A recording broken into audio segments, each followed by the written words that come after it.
Allora, mister, io mi limito solo a dire, il signor Domizzi non ce la fa. Il signor Domizzi viene via con noi e probabilmente è disponibile. Oggi a lui come a Totò che ha un po' di raffreddore abbiamo fatto fare un allenamento differenziato, ma sono entrambi del gruppo.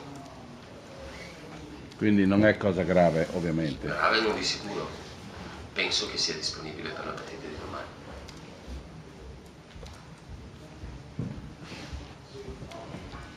In generale la squadra come sta? Vedremo domani, perché noi abbiamo, come tutti, il riscontro della nostra settimana è il giorno della partita, quindi lì capiremo se abbiamo fatto una buona settimana, se siamo sempre sul pezzo dal punto di vista della concentrazione. Poi dipende anche molto dall'avversario, perché ci sono anche gli avversari che talvolta ti mettono in difficoltà. Il Cagliari è un avversario capace di mettere in difficoltà squadre ben più importanti di noi. È in grande serie, no, serie positiva no, cioè nel senso consecutiva no, ma mi sembra che ha fatto tantissimi punti da quando è arrivato Donadoni. E poi insomma dai, è una squadra in salute che ha qualità e gamba. Domani sarà una partita molto dispendiosa dal punto di vista fisico, oltre che dal punto di vista mentale, come sempre nel nostro campionato. Ma domani dobbiamo essere proprio pronti a una partita sul piano fisico molto molto intensa. Questa era una riflessione che avevi fatto anche prima della partita di andata e poi la partita ti aveva dato ragione. Era un po' cambiata la cosa quando però ti si era fatto male Sanchez e l'avevi sostituito con Pinzi. Con l'ingresso di Pinzi le cose erano andate un po' meglio in mezzo al campo. Allora, giochi così, quindi sì, avevi giocato con Sanchez trequartista, quindi sì.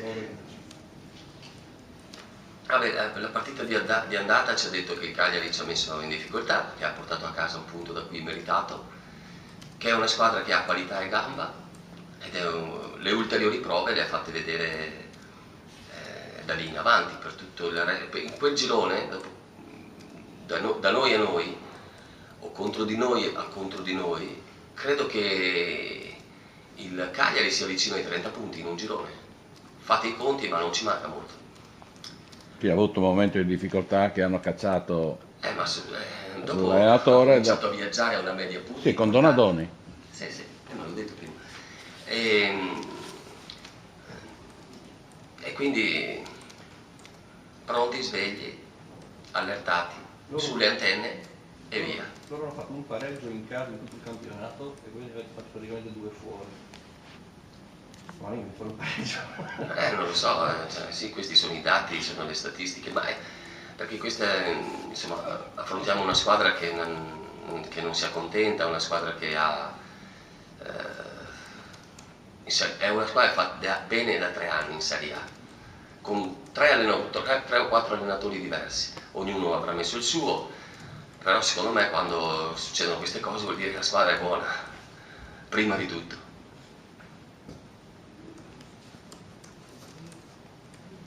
Le mancano alcuni elementi, tu dirai che comunque ci sono elementi importanti, Biondini nel mezzo è un giocatore importante. Erano le loro assenze e ci penserà Donadoni a mettere a posto. Mi sembra che in organico abbiano della gente, cioè se gioca il trio di centrocampo, Nainggolan, Conti e Lazzari per esempio, non è che uno si accorge molto del fatto che manca così un giocatore. E ragazzo domenica a Bologna ha fatto un gol straordinario. No, poi la formazione del Cagliari non la faccio certo io, ognuno guarda in casa propria.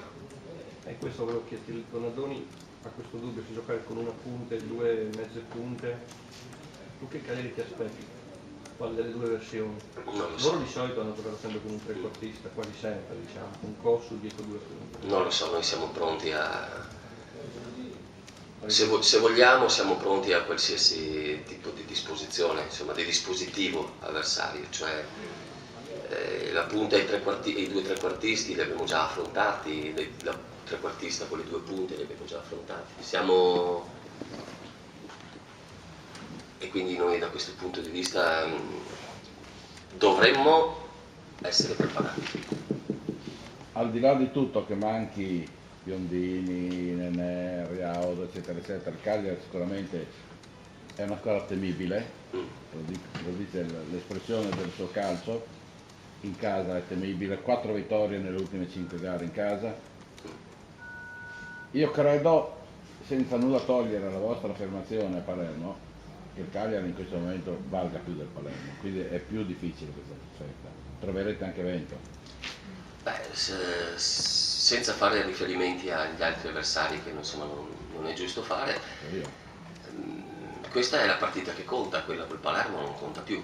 Per quest'anno del Palermo non ce ne occupiamo più. E domani dobbiamo occuparci del Cagliari e cercare di fare una bella prestazione, sapendo di tutte le difficoltà che abbiamo elencato, che esistono, che sono reali, che la squadra conosce, a cui dobbiamo cercare di fare fronte.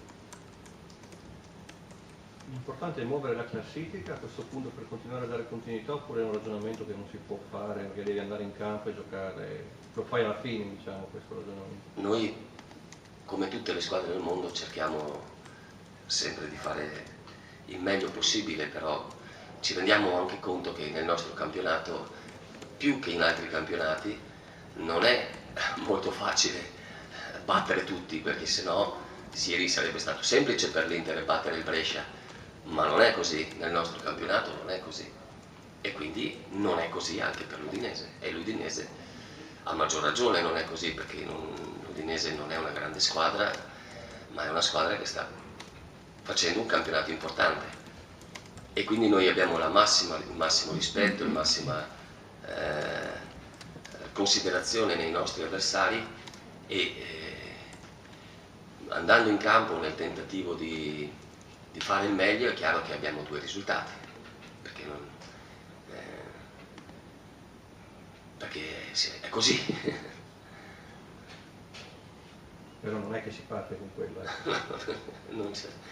È una domanda che fate a tutti quanti gli No, nel allenatori. senso che non è che dici l'importante è muovere la gara, tu te la giochi. No, non ho questo pensiero, anche perché non ha senso, cioè bisogna andare a cercare di ottenere il meglio possibile, il massimo possibile. Però se io non sto attento a quello che dico, domani viene fuori io vado per vincere, e questa è una frase che io non voglio mai dire, perché io preferisco vincere che dirlo prima.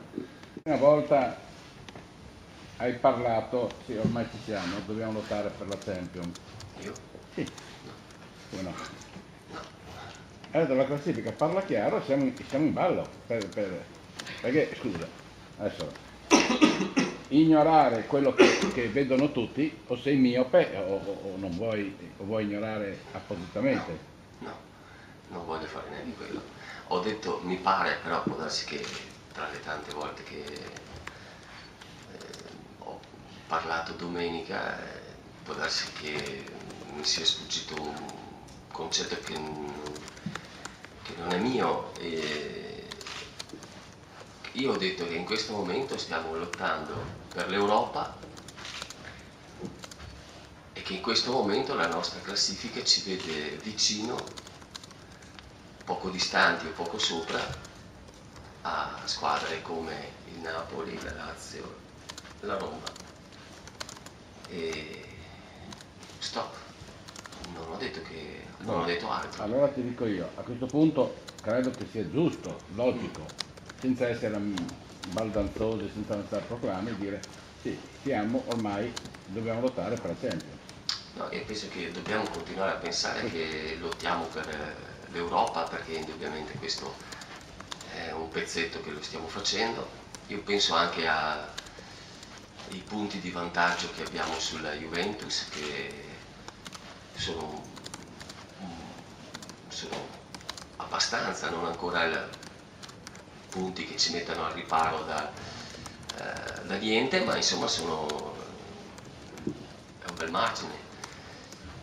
Ma continuiamo a vivere alla giornata, a vivere domenica dopo domenica, senza nasconderci che se siamo lì, forse questo avrò detto, qualcosa abbiamo fatto e probabilmente ce lo meritiamo, ma tutto lì. Non direi che ci sia tanto di più da dire. Ma il fatto che per la prima volta non siete a inseguire, adesso sarete inseguiti dalle altre, cambia un po' l'atteggiamento? Ma per me francamente non è che cambi molto. Cioè, so che abbiamo delle concorrenti forti, capaci di vincere più volte in sequenza e quindi adesso è ancora lontano il traguardo e quindi cambia niente, un punto in più, un punto in meno secondo me, o anche 3 e anche 4 non sono in questo momento decisivi. C'è qualcosa che, insomma, i problemi nella vita sono altri, ma c'è qualcosa che le fa paura, nel senso si parla troppo di questo Udinese, i giocatori, non so, potrebbero rilassarsi, ha paura di un rilassamento, che magari si perda di vista quello che è stato fatto in questi mesi? No, non credo, non ho di queste paure. Penso che sappiamo tutti quanti l'importanza di ciò che c'è in ballo e la voglia di esserci c'è da parte di tutti. Noi faremo di tutto per far continuare questo momento magico, proprio perché è magico, ma è reale, è concreto. Dobbiamo metterci ancora di più del nostro lavoro, della nostra passione, della nostra professionalità per cercare di allungarlo, perché i momenti magici nella vita non sono tanti e quindi sarebbe bello poterlo allungare questo momento. Dobbiamo metterci ancora più impegno, ancora più dedizione, ancora più coesione e basta, senza pensare tanto al futuro, ma pensando al domani. Tanto è chiaro ed evidente a tutti che il campionato è apertissimo e difficilissimo. L'abbiamo visto con i risultati di domenica, comunque dell'ultimo weekend, che partite scontate non ce ne sono, partite facili non ce ne sono, tutti sono, come dire, tutte le squadre sono ormai molto ben calate nella rispettiva realtà e tutti stanno cercando di arrivare il prima possibile o il meglio possibile all'obiettivo che ognuno ha. Fra parentesi, considero il nostro campionato, che è così aperto, così incerto da questo punto di vista, per la gente, per gli amanti del calcio, molto bello. Non so se magari alla nostra gente piacerebbe di più avere un campionato come quello spagnolo, nel quale ci sono 2 squadre che faranno circa 100 punti, con la terza già a 20 punti e la quinta a 30, però noi sempre guardiamo l'erba del vicino come se fosse sempre quella più verde. Chiusa la parentesi, detto questo dico che è talmente complicato, difficile, che tutto si risolverà verso la fine, quindi siamo ancora lontani. Sì, è vero che tutto si risolverà alla fine, però il Palermo e la Juve ormai sono tagliate fuori nei confronti dell'Udinese, perché dovrebbe succedere un cataclisma. Il cataclisma è successo, con tutto rispetto, in Giappone. Cioè, questa squadra, la nostra, sta andando fortissimo, le inseguitrici stanno perdendo i pezzi per strada. Recuperare il Palermo 13 punti nei confronti dell'Udinese, quando in palio ce ne sono 27, credo che l'Udinese debba sedersi per terra e forse il Palermo supera. In Europa non è mai successo che l'Udinese sia entrata con 9 giornate di anticipo. Non è ancora entrata in Europa, francamente, perché non la farei